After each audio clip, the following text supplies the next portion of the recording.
Hey man, it's me, Kevin Smith. Welcome to IMDb at San Diego Comic-Con 2019. And look, it's the director and the cast of Terminator Dark Fate. Give it up for him, ladies and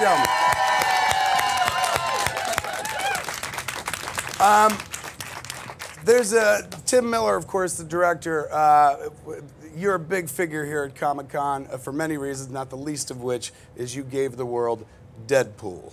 And after, and after seeing you make Deadpool, I was like, I would entrust Tim Miller with anything. Not just the Terminator franchise, but my male adult bris, if needed. Because this is an artist, a man who knows what he's doing. And real quick, funny, cute story.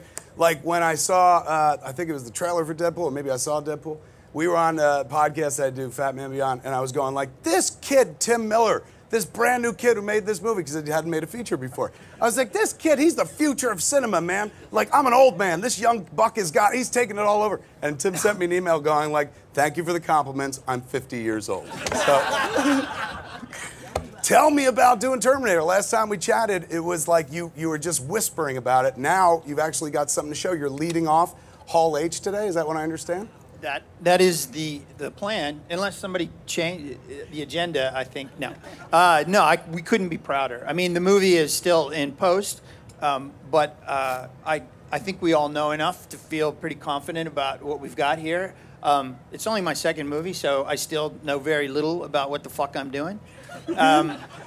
But luckily, the cast is fantastic, and I surround myself with people smarter than me, so I think the movie is going to be great. And I don't want to compare myself to Jim Cameron, but I think it's a worthy continuation of the story that Jim started to tell, and particularly, or most especially, because Linda's back. Yes! Linda, you're new to the Terminator franchise. You built this from the ground up. You were there from the beginning. We're up to like the 28th Terminator movie, and you were there for the origins of it. More importantly, though, like as much as I love the Terminator, of course, we all go to T2, where you became an action badass, and you can draw a direct line from Sarah Connor in T2 to even Captain Marvel today. You were the very first strong female action hero and whatnot. And I remember during the marketing of that movie, I remember that was like a big part of it. They're like, she worked out every day and stuff like that. They kept showing you doing pull-ups. I can't do one of those. Did you train hard for this movie as well? I've seen the trailer, and clearly you're in deep shape as well. I did. I worked as hard, but you don't get the same results. You need hormones, apparently, too. But that's beside the point. But yeah, I worked hard.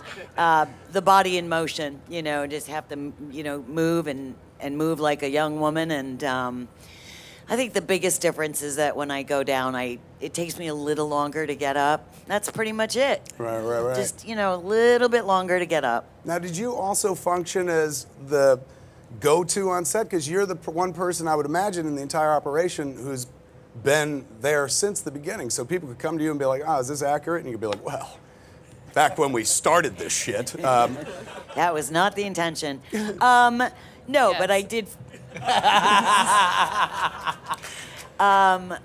But I did feel that I sort of was more equipped than anybody else, but quite possibly a little more invested, just because it's kind of the bookends of a career, and I have played her for 35 years, so I've never been attached to result when I'm working, but this is the first time ever that I just knew it had to be good. For everybody, for the fans, for my own sense of Sarah Connor, but most importantly for Tim Miller. That's very nice. But the truth is, honestly, you don't want to let down Jim Cameron or the people who hired you, but most especially, you don't want to let down Linda Hamilton. It could sound like fluff saying it here, but honestly, I couldn't let down Linda. I mean, it's a big thing for her to decide to come back to this character and finish the story where she didn't have to. She could have rested on her laurels, but she chose to come back, and I thought that was a show of faith for the movie, if not me personally, because she didn't know me that well at the time.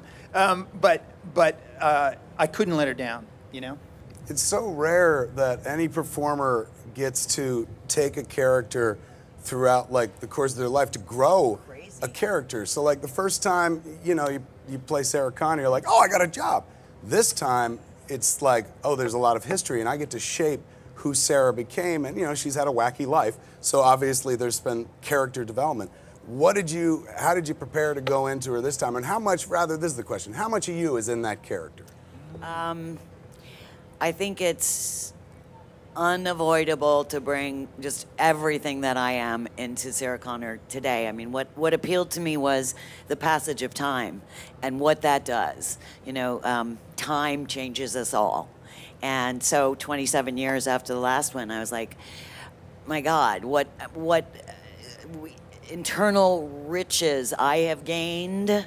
Let's see what Sarah Connor has gained or lost. And that was what was so appealing to me about bringing her back and filling in those 27 years. Not just circumstances, but how the circumstances change her. And that makes it very intriguing. Damn tremendous. But you know, Linda, also, when we first started auditioning for the other roles, when Natalia auditioned, she was auditioning with a few other women who were reading that day. Natalia did her audition. Linda said, "That's the one. Tim, you're done." And I'm like, well, we still got a few more. And she's like, "Nah, that's it." And then we went to audition. We actually, Linda and I like how you threw her under the bus for every actress that lost the role. You're like, it was her.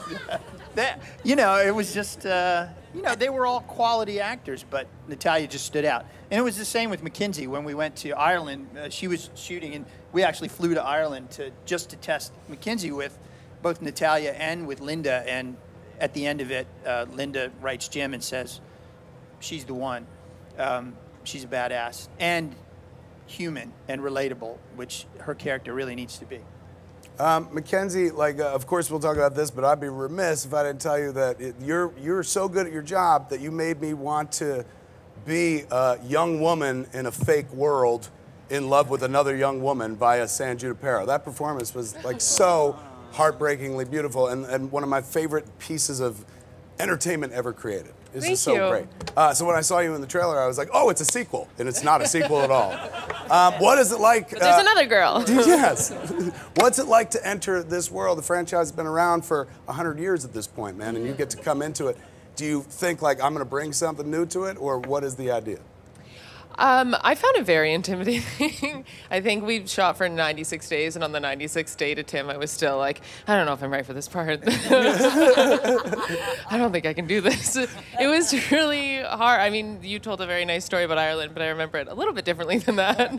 And it was a struggle. It was really new for me, and I felt very intimidated by the world and the size of the thing, and that, like, this character isn't a Sarah Connor character, but it's hard to be a female, like, ripped action star and not have the sort of influence of this icon hanging over you. So, you know, I felt the weight of it, and I hope it worked out. Okay, but imagine you're an actor who is used to doing indie films.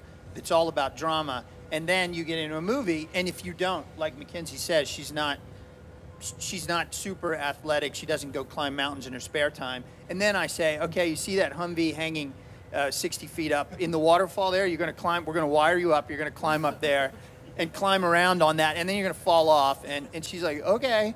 And then she goes and does it. I mean, Gabe is super athletic, but he's always athletic. So it's no surprise when he does his own stunts. Mackenzie never balked at doing that stuff that even I found intimidating. Well, not that I'm a badass. I found intimidating. You're the standard. You're like even Tim Miller. I know. Let me change that. I got to pull out my inner Tim and do this. Sorry. Boys, what is it like? I imagine I mean, aside from, of course, being Ghost Rider, I just found out you're a huge nerd in and of itself. So absolutely. I just saw Muse downstairs, and I was just geeking out. Him and Brian were downstairs. That's super nerdy if you recognize Jay Muse. What was it like to jump into the Terminator? Something I'm sure you grew up watching. Well, the way I describe it, it's my own last action hero moment, you know? I tell Arnold all the time, it's like, man, it's one of my favorites. I love you in Predator, I love you in Terminator, of course, but what I really love is Kindergarten Cop and Twins and Last Action Hero. Because that's the one I spent so much time with my brother watching, and I remember feeling that, you know, I'm living that out. I'm not the actor in the movie, I'm the kid getting to be in the story, you know? And he, you know, he laughs and he, you know, 'cause people give him a hard time about that movie, but I absolutely love that movie.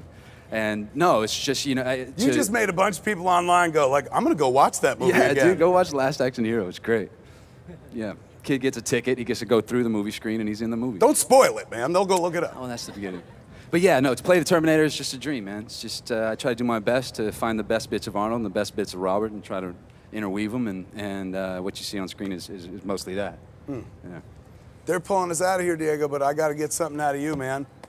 Man, honestly, it was just a treat to be able to work with these guys. We were shooting in Spain and in Budapest. It was amazing to be involved in a movie that was this action and CGI or effects heavy. I'd never worked on anything like this. But what was the best part of it, which was something that you said, and I'm going to steal from you because it's dead on. Tim was so invested in the characters and in the emotional through line, because he said, yeah, I mean, explosions are cool, but if you don't care about the characters in the explosions, we don't have a movie. True. And so we're talking action, action, action, but I think there's a great emotional heart through line to the whole thing, and I'm just great to be here for the ride. Super happy to be here for the ride. Do we have enough time to captain that or no? That's it? Man, we got to wrap it up with them. The future looks fine, ladies and gentlemen. Give it up for the director and the cast, Terminator Dark Fate. Thank you. We'll have more here at the IMDb at San Diego Comic-Con 2019 later on.